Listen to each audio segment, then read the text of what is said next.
Before we get started with today's podcast, we'd like to ask returning listeners to leave us a rating or review on your favorite podcast platform, iTunes, Spotify, SoundCloud, or wherever you listen to your podcasts.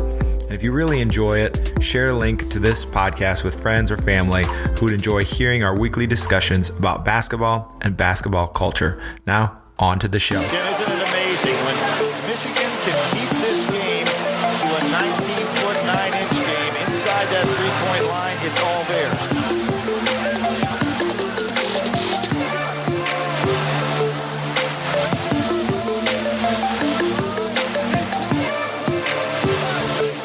Nice move by Steve Fisher here.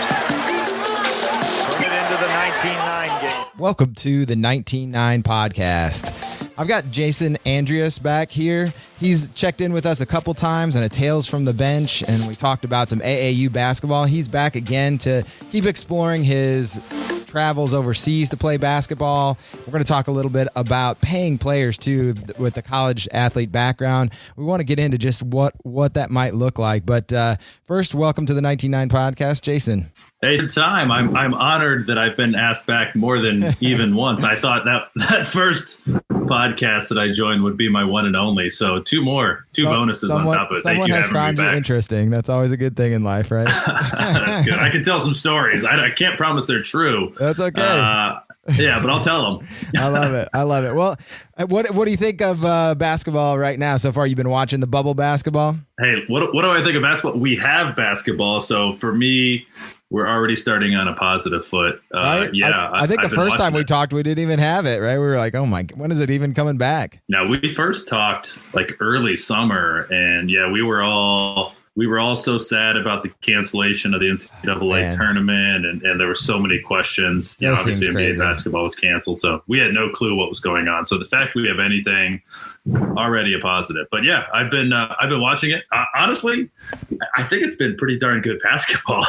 Especially since the playoffs have begun. Some of those play-in series were really interesting. But man, Miami, Toronto, Boston, they've all looked really solid. The Lakers and Clippers, both from the West Side, are looking strong too. Man, there's been some real good series.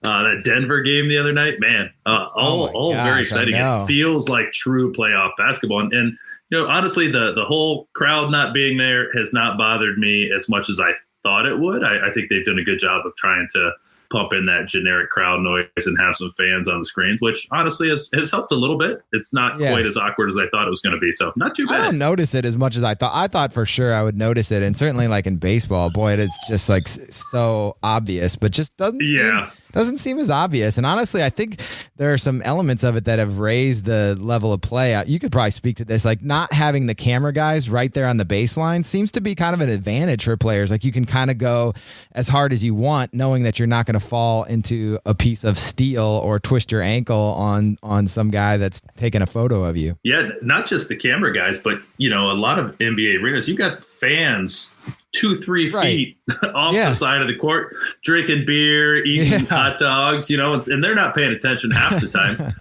So yeah, you got a lot going on around the court. And that adds to the atmosphere of playing hoops, obviously, but also at the same time, it kind of strips away everything, and it just kind of leaves the pure basketball, which it's been a fun watch. I can't complain. Always loved the Curb Your Enthusiasm episode where Larry David trips Shaq and injures him. Yeah.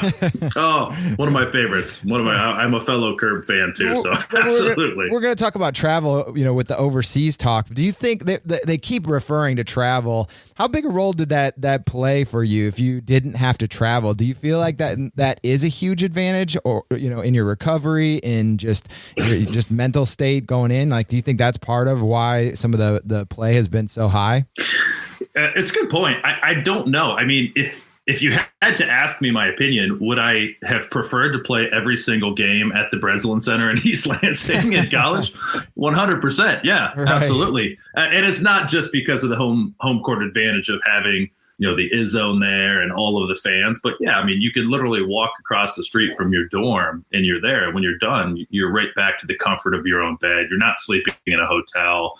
You're not, I've never done an NBA road trip, but man, getting on a plane and traveling to the West Coast or East Coast for, a week or two, man, that's got to be absolutely brutal. And so these guys kind of posting up at their Disney hotel rooms probably isn't that bad for them. Although I do feel bad for them because, there's not a whole lot to do, I suppose, in the bubble after the first couple days. How many times could you go fishing? I mean, you're a country guy. How many times could you go fishing and not get bored with it? I'm not a fisher. I'm not a hunter or a fisher. I know. My nickname's Cowboy. I grew up on a farm. What in the world? I know. I'm a video gamer. That's the thing. So you'd have been fine. That doesn't even change in the bubble. Listen, I'd be sitting in my room as long as I had good Wi-Fi. I'd be doing all right. It's funny. We're talking about the bubble, and it's been interesting watching not just the games, but some of the stuff that the guys are getting into off the court. I saw a video. I don't know if you saw it of Enes Kanter and Jaylen Brown trying to teach Taco Fall how to swim there in some Disney hotel swimming pool, and they're holding him up and trying to. Apparently, he can't swim, so they're trying to teach him how to swim. It's absolutely hilarious, and anything that Taco does looks pretty ridiculous just because of his massive size compared to even Enes and Jaylen. But yeah, it's funny watching what these guys are doing to keep themselves busy. I will definitely be Googling that after this. Absolutely. All right, well, let's get into it. You brought this up about playing overseas, and I guess I'd just start there. Like, how did you get like an opportunity? Like, where did it even start? Because it just seems like such a mystery to me. It's funny. I'm never obviously good enough to play overseas, but at IU, when you go and people didn't really know that if you're any good at all, it'd be like, did you play overseas? That was like a question because it just seems like, oh, that's a possibility. That's just something over there. But the level of competition is unbelievable over there. So I'm just kind of curious about how you get into something like that, because they have to be choosy with who they pick because they need really good players. Yeah. Well, you make a great point as a baseline. And I think this leads to actually answering your question of how you kind of get into the overseas market. The concept, it's a lot of people will call it European basketball. I feel that's a bit old school because a lot of the leagues used to be in Europe. We're talking about probably the 80s and 90s.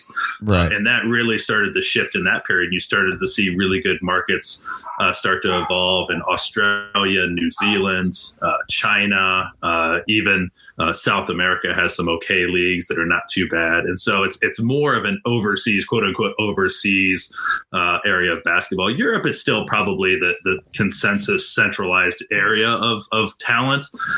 So it's really been a globalization right off the bat that kind of occurred in the late 90s, early 2000s, and has only continued up until today. But also at the same time, I mean, look at the makeup of even, college basketball teams and NBA basketball teams. Half the teams are made up of European players already. And so, that's also lent some credence to, the success of overseas and European basketball, is that the talent level has just continued to increase. And the types of players that are coming out of these markets are gaining so much respect and becoming, really, when you cut it down, really becoming superstars in the NBA. And so, it's evolved a lot since I'm sure it was, playing in the 80s, 90s, very different. Even when I played overseas, I was there from 2004 to 2007. I played 3 seasons over there. And I was in Europe the entire time. But things have really changed and progressed even till today. And so it's been a very rapid increase in not just the skill and talent level coming out, but also the respect that's garnered from playing overseas or from coming overseas to playing in the NBA or whatever it might be. Well, it seems like that the NBA has evolved in the direction of the European style of basketball as much as the other way around. I know there's some, and it seems like some of the things that didn't used to translate from Europe, they seem to have solved that a little bit. Like the thing that I always think in my head is like, oh, the European players are soft. But you watch Luka Doncic like drop his shoulder into Kawhi and bump him off his spot, and you're like, that guy's not soft, and it just is it's a different breed of European player, it seems like now. And then with that same thing in mind, the NBA has evolved in that direction with the ball movement, passing, and I don't know, it just seems like that is part of the evolution of basketball. You're absolutely right. I couldn't agree with you more. I think the NBA has shifted much more to the European style of basketball than vice versa. And I think that's, again, a testament to the skill level that's coming out of that area. You're looking for a more well-rounded player now, not just a pure athlete. You're looking for somebody who can handle the ball, somebody who can shoot inside out, back to the basket post game, touch inside. European players have been focused on that for a long time.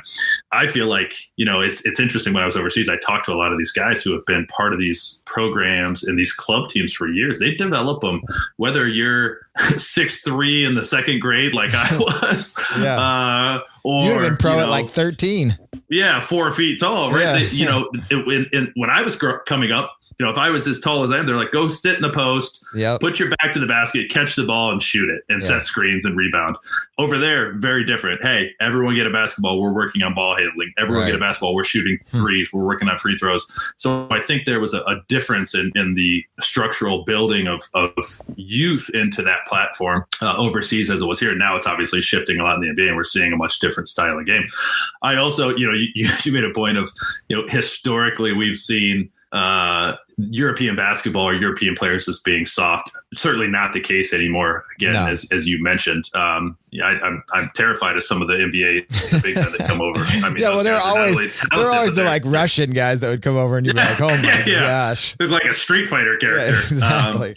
But I remember a funny story is my first year overseas. I think my first game, I think I fouled out in less than 10 minutes because I'm over there playing Big Ten basketball. Oh my gosh. Yeah. And the refs are like, no, you can't play like that, man. Like this is about finesse and athleticism and speed. And I'm like, oh, okay, I'll have to change my game a little bit because I'm used to just banging with guys and using my strength and physicalness from my college days. Right. So yeah, definitely a shift in the way that things are being played. Going back to your initial question, how do you even get into the overseas market? I had no idea.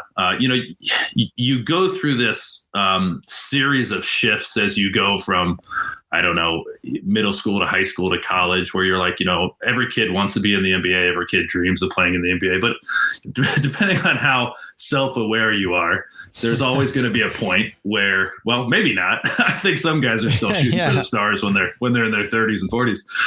But there's going to be a point where you're like, all right, hey, man, the talent level to get to the NBA is just so far above where I'm at. Even though I was a decent basketball player, I was fortunate enough to make it to a great college program. Man, the way that guys develop into the NBA, it was nowhere close to anywhere I could ever achieve. Yeah. And I was okay with that. Yeah. And that's when I started shifting. Okay, well, what does that mean? Do I want to even play basketball after college?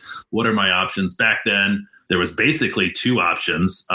Did you want to play in the States? The CBA was still alive back then.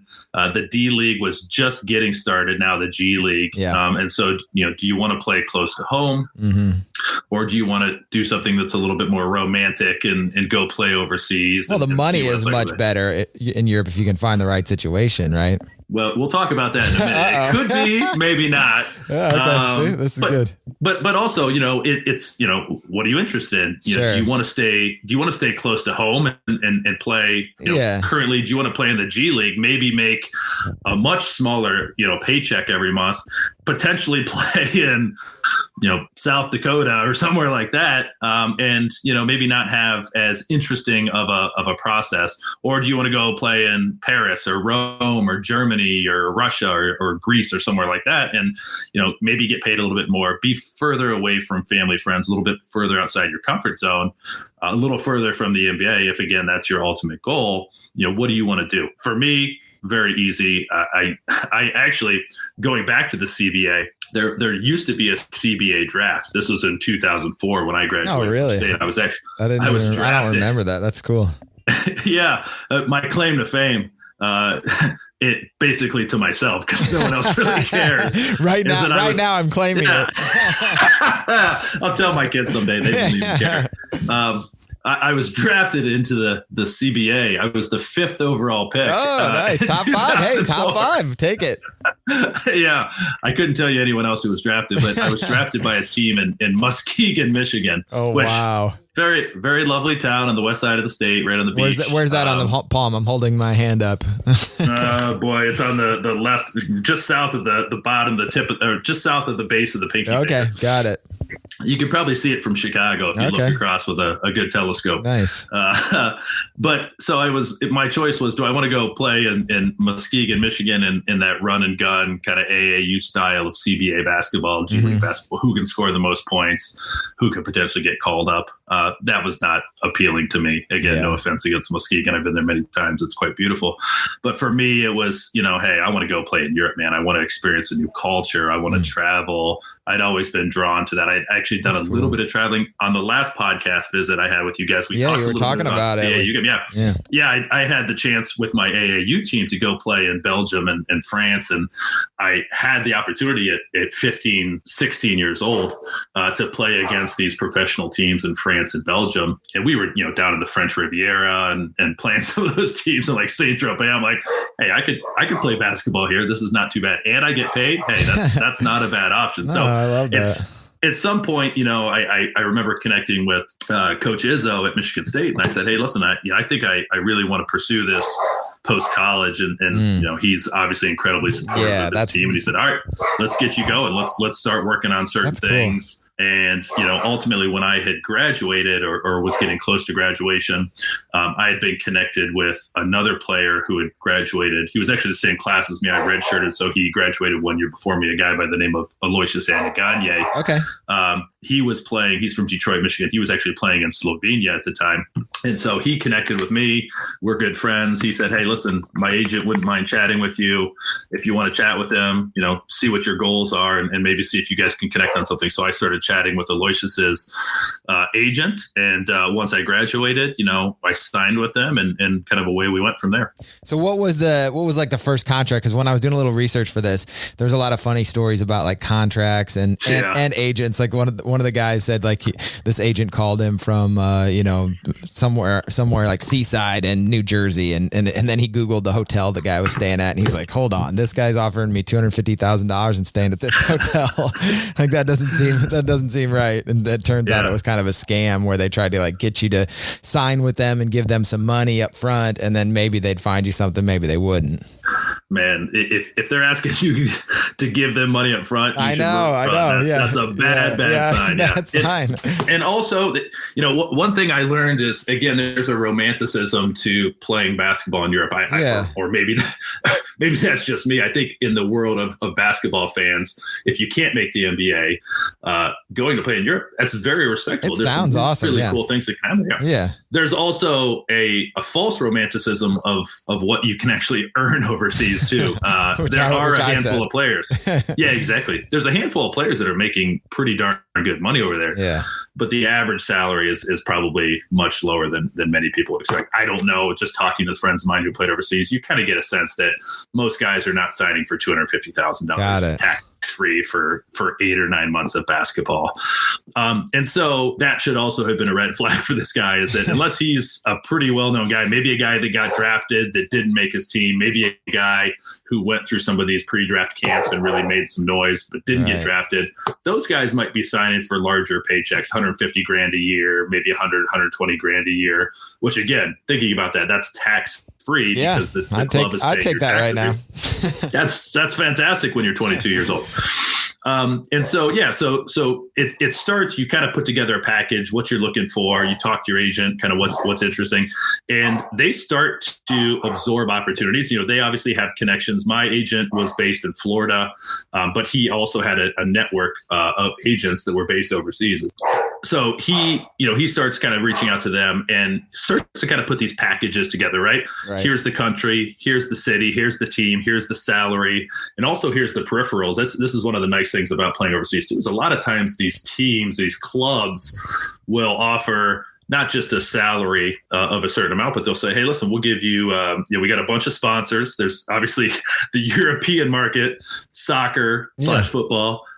basketball, hockey, they were all much faster to the sponsorship game than our programs over here in the States and pro sports. Nice. You see those jerseys. They got everything on the jerseys, right? Yeah, it looks like a NASCAR.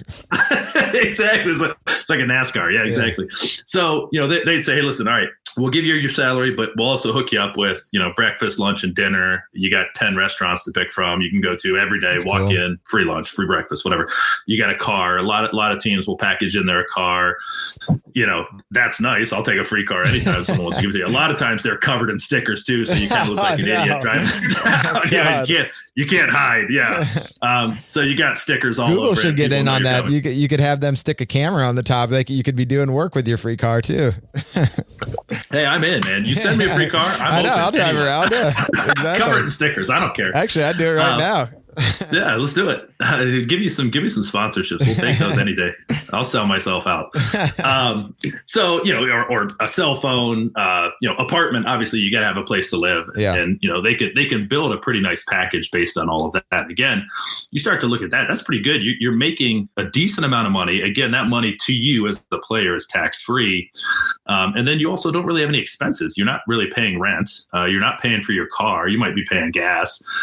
Really, all the money that I started, or you make overseas, depending on who you are and how much money you make, really kind of goes into your pocket. You can use it for whatever you want. You can save it. You can travel. You can do whatever you want with it. So you start to look at these packages that come through from the agent. And again, are they putting like playing, like is playing time a part of this too, where they're like putting that out there, or you just have to figure that out once you get there? Well, it was never a part of my conversation. No. In fact, I never really thought about this, but the three teams I played for, two of the three I literally signed with and showed up at their doorstep without even talking to the coach. Wow, unbelievable. Yeah, so I guess I never, maybe some guys do. Maybe it's changed a little bit, but the conversation was had between my agent, the agent, maybe in country that represents that team. There's obviously some sort of hierarchy that goes on, and the conversations are had there. I think that said, the expectation is that you, as one of the American players, are going to come over and perform, right? They don't necessarily put numbers around it or write it into a contract, but you're not going over there to be a role player necessarily. You're going over there and they're paying you a salary that's higher, most likely, than most of the other guys on the team that are from that country, in order to be the quote unquote star, right? They want you to be the one that's leading the team on offense, defense, etc. So I think there's an unspoken expectation. Maybe some folks have it written in or have conversations ahead of time, but I never necessarily did. Did they have the rule on the teams that you played on that you only 2 Americans, or was there a limit on those? Okay. Yeah, every country is different, which I think is really interesting too. Yeah, and they change fairly regularly. My first experience was in Sweden. I was in Stockholm, and we had the allowance for 3 Americans, 2 what they call Bosman players. So Bosman players are players from anywhere else, essentially. So any other citizenship outside of that country. A lot of times you're pulling in, Eastern European players from, Slovenia or Latvia. You get that Eastern European style of hoops. Yeah. Or Greece.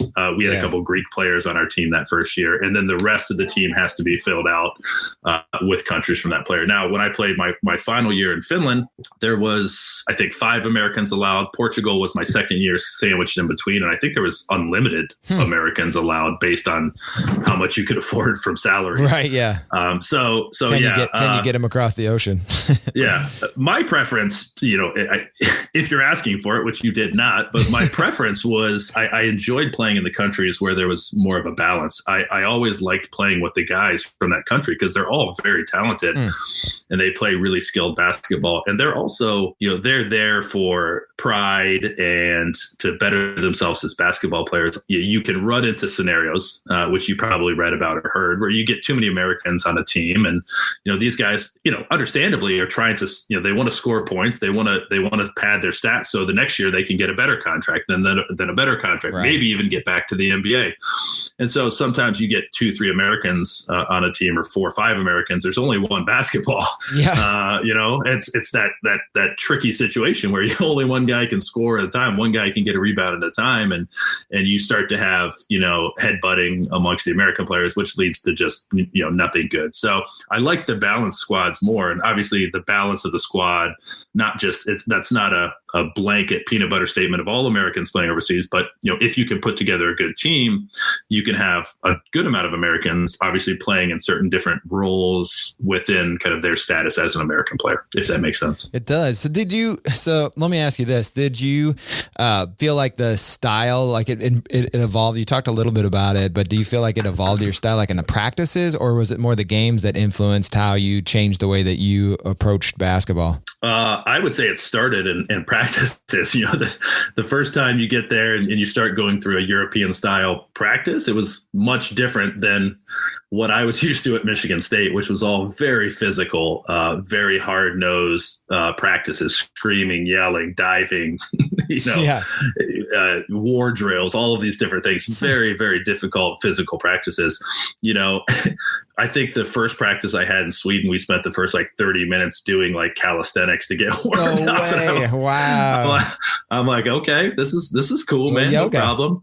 I mean, sometimes we would, you come in and it would be like a day after a game and you'd end up just doing some shooting games, which was unheard of at Michigan State, right? Every practice was game time scenario, no matter what. We never took a minute off. So there was definitely a change in kind of the style and the approach, but also, when you're not doing all of those physical drills, you start to focus in more on shooting. You start to focus more in on ball handling, and less of the physical play and more of the skilled, the skillful, type of play that Europeans are known for too. So we started to work on certain drills. You're like, I haven't done these drills since, maybe you were high school basketball. You're starting to get back into that more well-rounded player, more fundamental type player that certainly we talked about before. Got it. So what were some of your best travel experiences? So you said Sweden, Portugal, and where was the other place that you were at?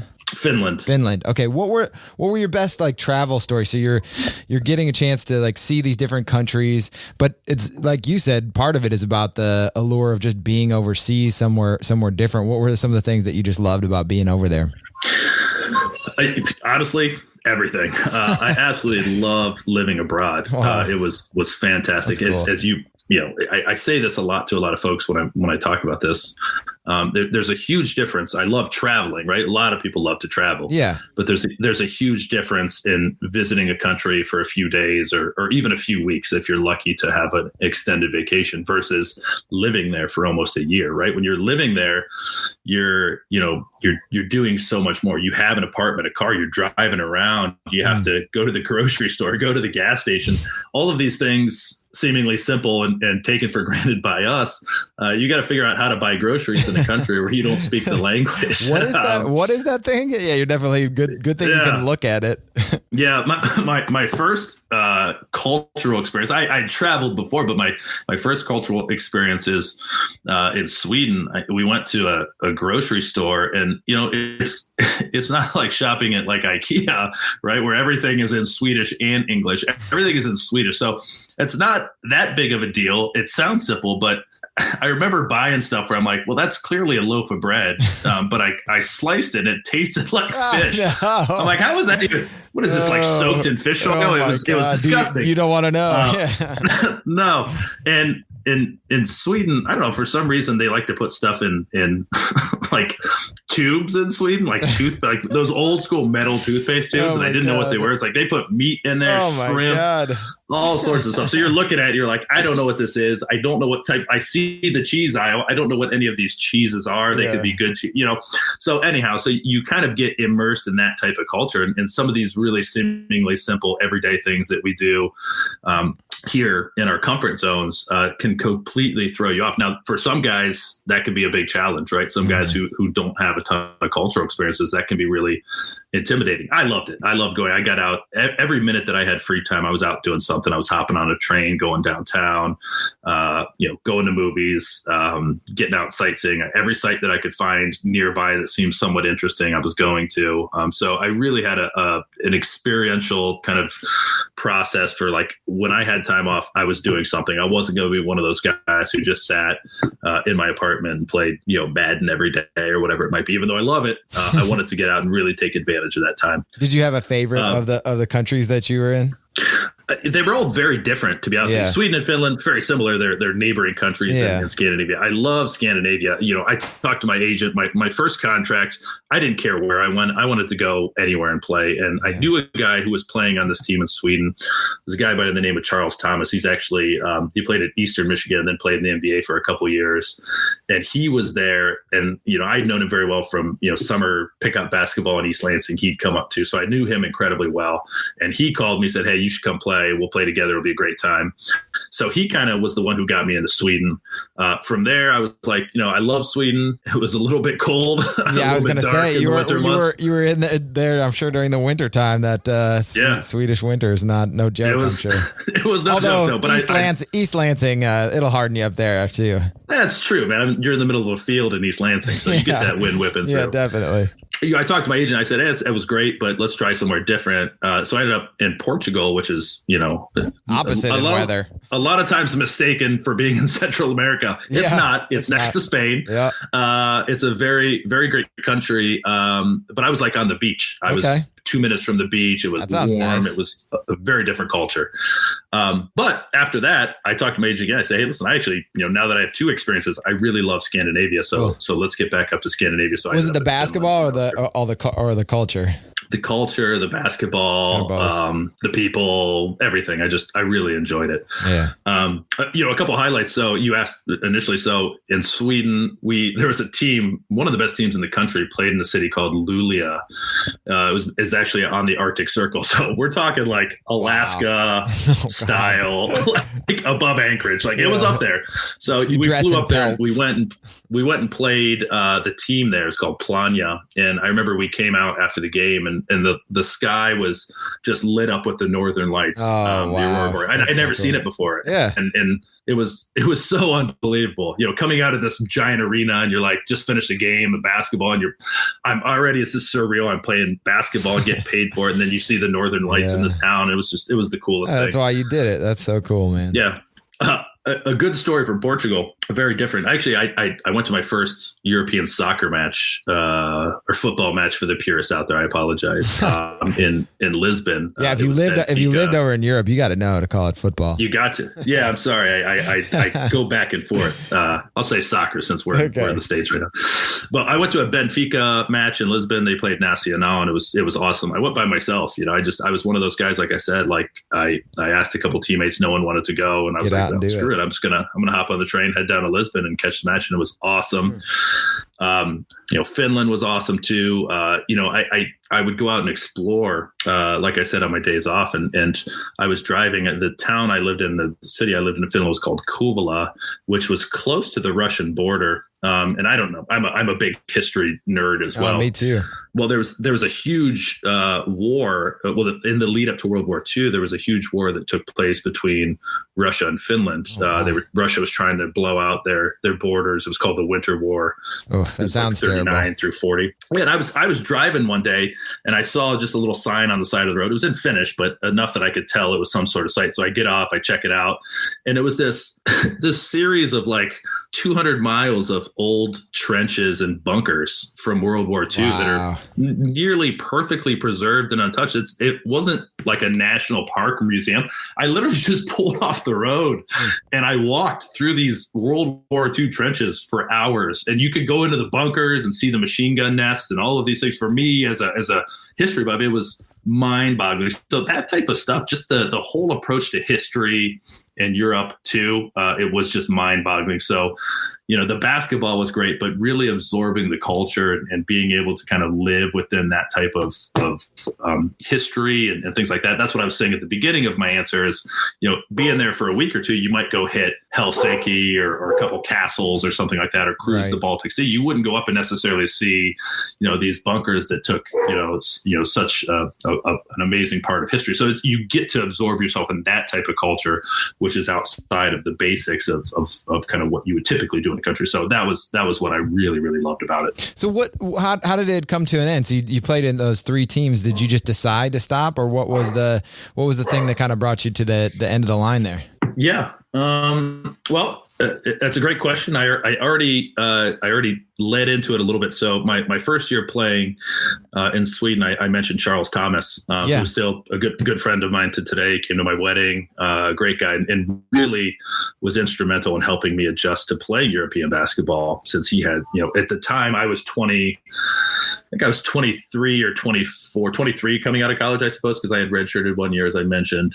Charles, I think at the time was 34 or 35. Okay. So much closer to my age now. And he had been through everything. He had played in the NBA. He'd played overseas in all sorts of different countries. So he was instrumental in helping me just through his experience. But I remember also talking to him about, hey, what's your future hold? Like, how long are you going to continue to play overseas? And I remember having this very, direct conversation with him. And he was like, listen, you got two choices when you're pursuing basketball in Europe, right? If you're not going to necessarily rebound back to the NBA, which is pretty tough to do. Once you go to Europe, it's very rare that you see a guy come back and really have an extensive NBA career, a little bit more so now than it was in early 2000s. But he said, so what do you want to do? Do you want to try and make a career out of this? Do you want to play 10, 12 years, try and collect as many paychecks as you can? The problem is then, you're going to be in your mid to late 30s. Yeah. God forbid you haven't had any major injuries. Me as a 6'10" guy, I already had significant surgeries and knee issues and things like that. So I didn't see, I wasn't going to have the longevity that he had as a guard, as a point guard.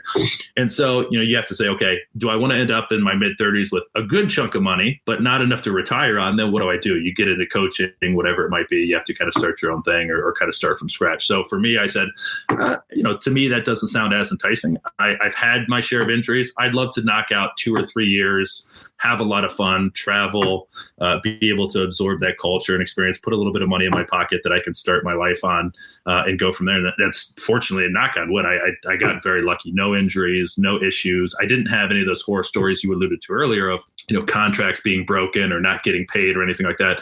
All 3 of my teams were really great. The teammates were fantastic. I had just a lovely experience over there. And so at the end of the 3rd year, I was like, I'm good, man. That's what I wanted to do. And I want to kind of get back and spend time with friends and family and kind of start that next kind of section of my life moving forward. Yeah, that next chapter. Yeah, you can kind of feel it the end of things, and that's probably a good way to wrap it up. Especially when you had the cultural experiences that you seemed like you wanted, but you also knew like, hey, this isn't my end goal in life. This was something that I wanted to experience, not necessarily like my career, my full on career. Yeah, absolutely. It was experiential for sure. It wasn't about the money. It wasn't about, we talked about that a little bit. It wasn't about, leaping back to the NBA. It was about experiences. I wanted to travel, and I certainly did. We talk about Europe, and Europe as a continent is incredibly small when you think about it. For all of the countries that are packed together, Portugal, as an example, I think Portugal is actually a little bit smaller than the state of Indiana, which I know is where you're at right now. So. Yeah. For me, being in Portugal for almost a year, you can pretty much imagine if you had some free time in Indiana, you could probably see all the sites in Indiana and really experience the Indiana culture over the course of 8 or 9 months with a car and a great train system like Portugal has. So you really had that opportunity to get out there and see everything. So, you really absorb all of that. You grab some train passes, you go into Spain, you can hop on a quick flight to, to Morocco and Africa. Like, it's just, if that's what you want to do, you're in the prime spot to do it. Europe is so centrally located. All the countries are so easy to get from one place to the other. It was fantastic. So being able to travel, and that was just one piece of it. Yeah. Spending time with the teammates, getting to know them. I introduced my teammates in Finland to Taco Tuesday. And what? Is this an origin story for Taco Tuesdays? Yeah, listen, I won't claim that because I can't specifically say, but we would do tacos on Tuesdays over there. And I would have my mom from Sugar Creek, Ohio, which is where I'm from. I'd have her hit the grocery store and grab the little Taco Bell spice packets that you mix into your meat for your tacos. Yes, absolutely. There's no Taco Bells in Europe. So this was mind-boggling to these Finnish guys that this restaurant called Taco Bell only serves tacos, and I can get these spice packs sent to me. And so I really tried to instill this culture of how delicious Taco Bell is. It's funny then, after I stopped playing, a lot of these guys will come over to the States for vacations or whatnot, and they're always like, dude, I went to New York for a couple days. on a holiday, and I hit up Taco Bell because you were always talking about it. They're like, it's not that good. And I'm like, well, it depends. Did you eat it at 2 in the morning? Or did you eat it for lunch? I mean, there's a lot of things we should have covered here. What preceded your Taco Bell run? Because it often is dictated by what you did before Taco Bell, how delicious you think it is. I always caveat when I talk about Taco Bell. It's always experiential. It depends on when and where and how you're eating that Taco Bell. But anyhow, it was fun kind of integrating with those guys and not just absorbing their culture, but trying to share some of my experiences and some of my culture. And these guys were super. The guys from Sweden and Portugal and Finland were so eager to learn from me / us as well. If coming from a big program like Michigan State, they wanted to know what it was like. They wanted to know what playing in the Big Ten was like. These guys are also huge basketball fanatics, and they, for them, it was quite exciting to have us come over. And each year or every 2 years or so, they get a new guy coming over, a couple new Americans coming over, being able to share with them different aspects of our culture, different aspects of our experience playing for small, medium, large colleges, things like that. Even some NBA guys, like I said, guys who played a couple years in the NBA and then go play overseas. Now you've got these, former NBA players who are playing in these countries, and these guys just absolutely eat it up. So there was a nice sharing of cultures both ways, I would say. Nice. Well, I know we were going to talk about paying players, but if you're all right coming back, I think I'm going to save that for when we're going to have Hawkins, one of our players. She played at Miami of Ohio, and I wanted to get her in on that discussion too. But before we go today, wanted to see if they had any nicknames that they came up for you that was as good or better than Cowboy, because that's a pretty classic nickname. Or did that stick over there too? Believe it or not, I don't lead with my nickname. I don't introduce myself as Cowboy. It's not too late. Yeah. It's always so funny when I'm hanging out with people who, neighbors or whoever it might be that know me by my given name of Jason. When I have a college buddy come around and they start calling me Cowboy, I always get these looks. They're like, what did he call you? So it kind of comes out of the book. I can't say there was any better nicknames. I did kind of get the White Mamba. Oh, all right. Hey, I'm taking that. A lot of big white guys from America will get. This was pure Brian Scalabrine days back in the early mid 2000s. And so I think just the fact that I was also a large white basketball player, I think, getting the White Mamba kind of comment nickname / kind of moniker was pretty easy for them. So that's maybe the closest we got to a nickname, but I don't know. No, not much more than that. It was. Hey, I take it. You invented. We've established two things today. You invented Taco Tuesday and White Mamba. Yeah, I have to check that. That might have come before Scale. No, you're gonna need some residuals from the Taco Tuesday stuff. Get a hold of LeBron and be like, all right, man. I know that this is blown up, but look. Yeah. Well, Pat Riley three-peat thing. You reminded me with the last minute here. And I'm happy to come back to talk about paying players. Okay, good, because I wasn't going to accept no in case you didn't notice that. I just skipped over your response. I wasn't going to let you. Yeah, you didn't give me an option. It's a meaty topic, man, and a very, very difficult one to talk about, because depending on your perspective, you could feel strongly one way or another. I feel like everybody I ask is kind of like their default now is, that's a great idea, but that's what I'm looking forward to getting into it. Exactly, I want to get into it because I think once you start to dig in, if you probe a little bit, you're like, oh man. There's a lot to think about.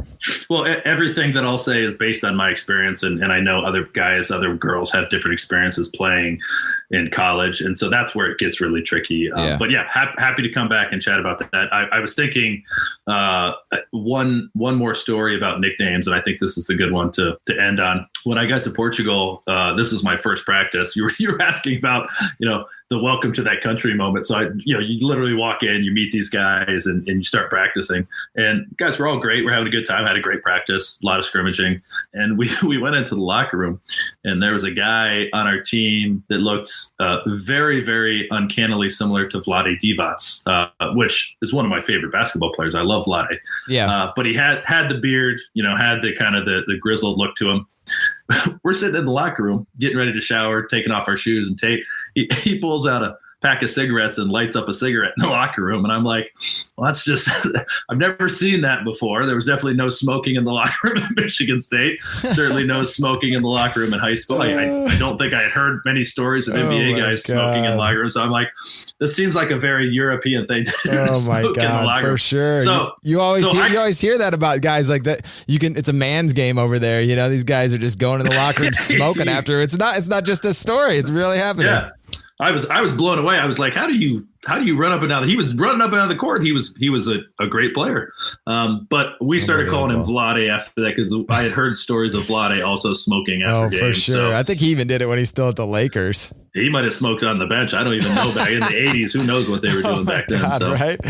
Holy cow. All right, man. Well, I appreciate you coming on. And now that I've got you locked in, we're gonna come back and talk more about the paying players with Hawkins when we can get her back down here. But this was awesome. I think always love hearing about European basketball because I think it's become, like you said, such a central figure in the NBA now. It's not just it's infiltrated not just the style of play, but so many players come from the Europe now, including my favorite player now, Luka Doncic. So, man, I'm with you on that. Yeah. And I think guys like that have really helped kind of universalize the game, which, is rest in peace to David Stern. I think that's one of the things that he wanted to do was really make this a truly international sport. You don't see a lot of truly international sports. No, I know. And over the past 15, 20 years, 25 years, maybe, nothing has been able to really cross those borders as much as maybe soccer, football. I mean, I guess if you're talking about non-United States, anyone listening will probably quickly correct me or roll their eyes. Yes, soccer, football is definitely an international game and loved everywhere. But I'm talking about a game that wasn't necessarily built that way and has kind of been molded into more of a universalized international game. I think basketball has really done that so recently. And some of these players, like you said, Luka, Sabonis, some of these other guys that are playing right now are becoming superstars, and you start to see kids emulating their games now, which I honestly, in all honesty, across the board, I think is a great thing because these guys are incredibly skilled. They love basketball. They do. They've been playing from day one. Play it the right way. You're helping teach kids fundamentals and how to play the game in a very beautiful way, which I'm all for, absolutely across the board. We'll love it, man. I will look forward to it. We'll get it scheduled and looking forward to talking again soon. Thanks, Aaron. Always have a good time. I appreciate it. All right, take care. Bye. Thank you for listening to the 19.9 podcast. For more information, check out the blog at 19.9.com under HVS. And while you're there, pick up a pair of retro college shorts. Until next time.